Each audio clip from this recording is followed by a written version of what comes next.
Matchroom is a family business built out of passion for live sport, built out of the fundamentals of sport, for competition, for legacy, for greatness, for putting a smile on people's face.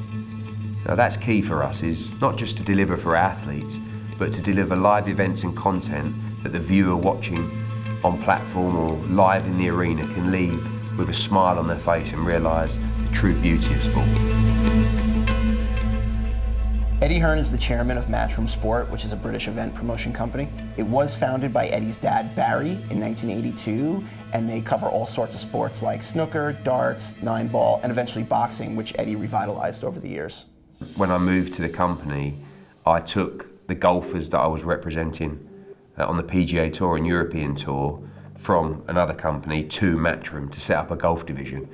Boxing was a tiny, tiny part of the business. Our biggest business probably was the emergence of online poker, and we were in charge of putting together all the major productions globally for televised poker, and I took over the poker department, and we grew that to a substantial size, to the point where virtually every televised poker event that you would see was a Matchroom production, and it made us a lot of money. We like characters, we like creating content, we like creating formats, we like creating compelling TV. If by sports, even better. But I looked at poker and I looked at the characters and the personalities of the players and just believed that we could create something fun. We could create great content, great narrative, great storylines. I think one of the reasons we've been so successful in sport is through building those characters, those personalities, and those storylines.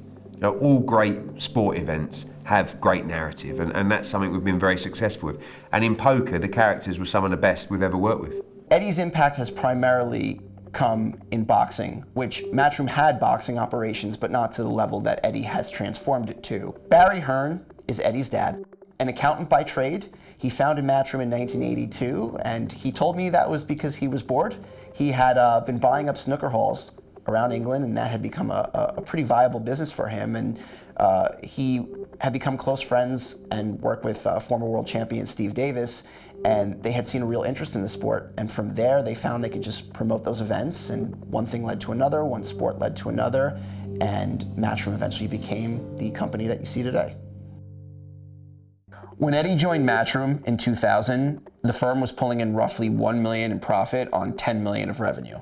I was playing a poker event, the World Series of Poker, and I bumped into Audley Harrison, who was the Olympic gold medalist heavyweight, tried to kind of guide his own career and lost, and kind of was a bit of a dead end in his career. And we just started talking, and he said, could you promote me? I said, I don't work in boxing. He said, I know, but I know Matchroom do a few shows here and there. So I said, look, I could take you into Prize Fighter, which was this tournament we were doing, and then you could fight for the European title. And if you win that, you could fight David Haye for the world heavyweight title. And he sort of said, really, can you do that? I was like, yeah, 100%. And left that conversation, phoned my dad, who wasn't an Audley Harrison fan, and he just said, look, you're on your own. We went out, he won Prize Fighter, he won the European title, and then he fought David Haye for the world heavyweight title. We did that fight, it was a disaster. It was a complete mismatch. Audley Harrison didn't throw a punch. We made some money, Audley made 7 figures, and I said, that's me done in boxing. All of a sudden, all the fighters started calling me. Would you represent me? So all of a sudden, next we've got Carl Froch, who was the world champion, Darren Barker, Kell Brook, 3 of the best fighters in the UK wanting to sign with me.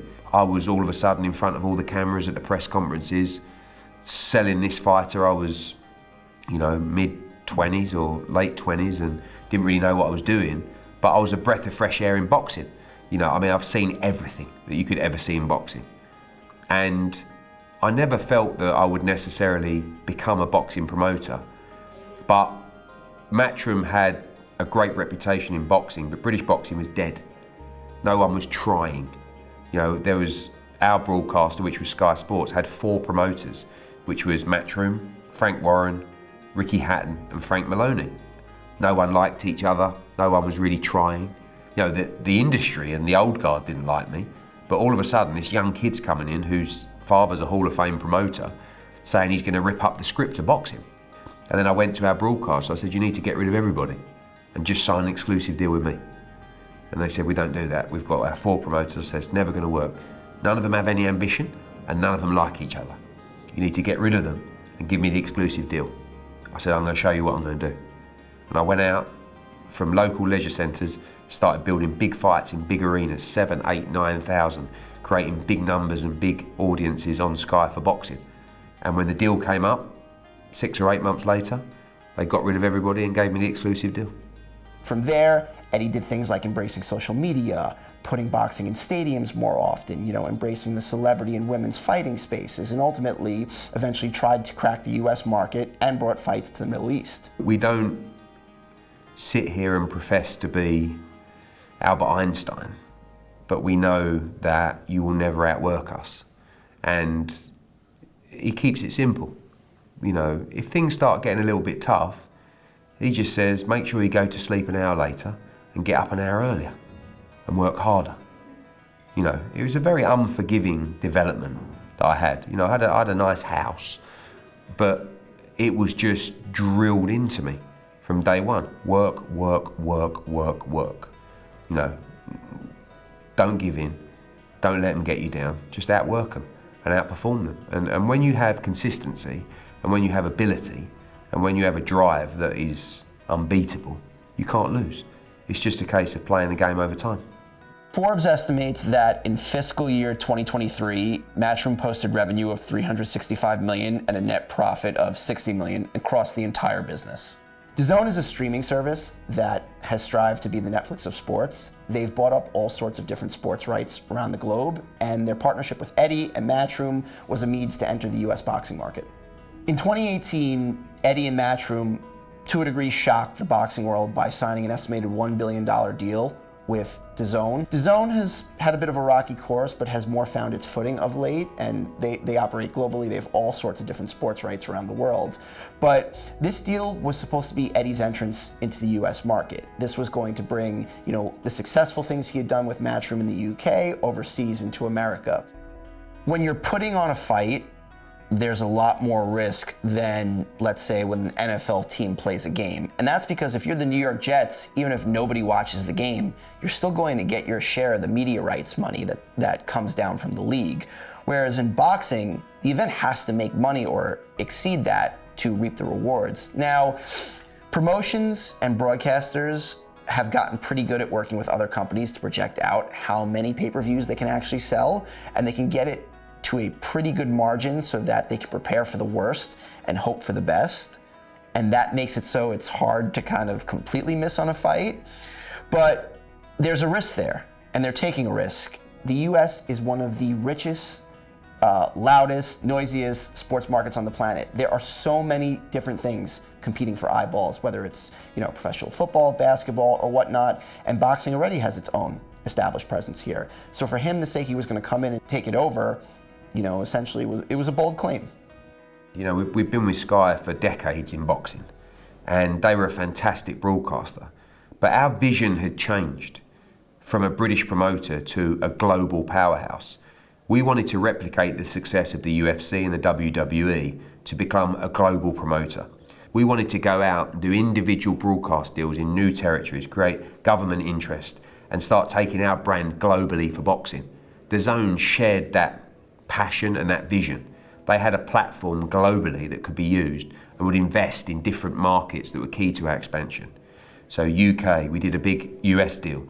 All of a sudden we're doing 6 shows a year in Mexico, Italy, Spain, Australia, the Middle East. And the only way we could move forward with that global vision was to do a deal with DAZN in the UK space. And obviously, financially, it was a huge deal for us that really changed the look of our business as well.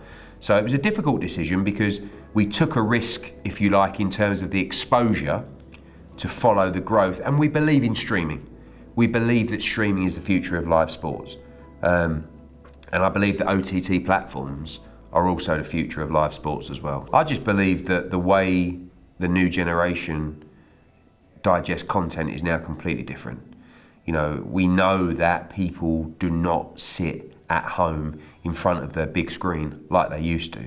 They want to watch content on the go. They want to watch it via their handset. I'm a strong believer that that's the future of broadcast. You only have to see the next generation. When it comes to fight fans, the sentiment can be mixed, but when it comes to other promoters, especially here, It seems that there's no love lost for Eddie Hearn and Matchroom, and part of that stems from the DAZN deal and entering the U.S. market. You know, he's someone who has never been afraid to play the villain and to be in front of the camera and to piss people off. So naturally, people aren't going to like you when you do that. I mean, everybody likes to be a hero. You know, I receive a huge amount of criticism, and a lot of it's my own doing. You know, I'm very outspoken, as you've seen today, do 50 or 60 interviews a day. I'm going to say something that's going to piss somebody off. And the way the internet works, the way headlines work and clickbait works of all these different outlets, you're going to upset people. When I went into America, the strategy was to upset people quickly, to build a profile, to create noise, create interest. I'd like to be a hero in terms of the time and the sacrifices I've made for the sport of boxing. I love boxing, it's my life. And I've given a lot of my life to boxing. And I make a lot of sacrifices for boxing and for the business. But at the same time, I have no problem being a villain. And every market that I go into, they try and get me out ASAP. So when I came into the UK, there's a very famous photo of all the current British promoters who all hated each other. And they all put their hand in the middle in this picture and they said, a united front for British boxing. And then there was Eddie Hearn. And that was it. And that's the same in America now.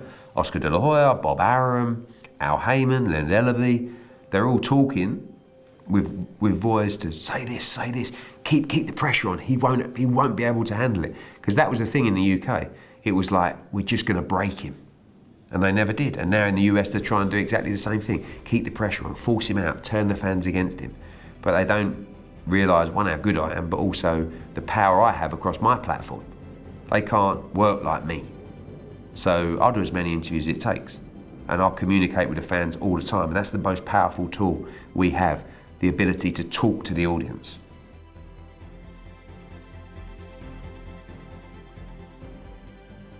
Barry and Eddie have a really good relationship. Barry said to me that him and his son are very close and like best friends, but they are almost unhealthily competitive. They will still go back and forth about, you know, how different divisions in the company are having financial success. I had a very famous father, certainly within the area that I grew up with, and I loved it. You know, I couldn't stop telling people that Barry Hearn was my dad, and probably for my early years, everyone knew me as Barry's son, you know, or Barry's boy. You know, my dad was quite flamboyant, came from nothing really, made money, was quite extravagant, and enjoyed himself. He was away a lot, but always had the time when he was at home to play with me, play sports with me, and that was really what my childhood was built on, sport. We played every sport, we played to win, competition was ferocious, and that's how I was brought up. Winning is everything. You know, it was never about taking part. You know, if I went out and lost 3-0 at a game of football, he'd say, "What are you doing? Come on."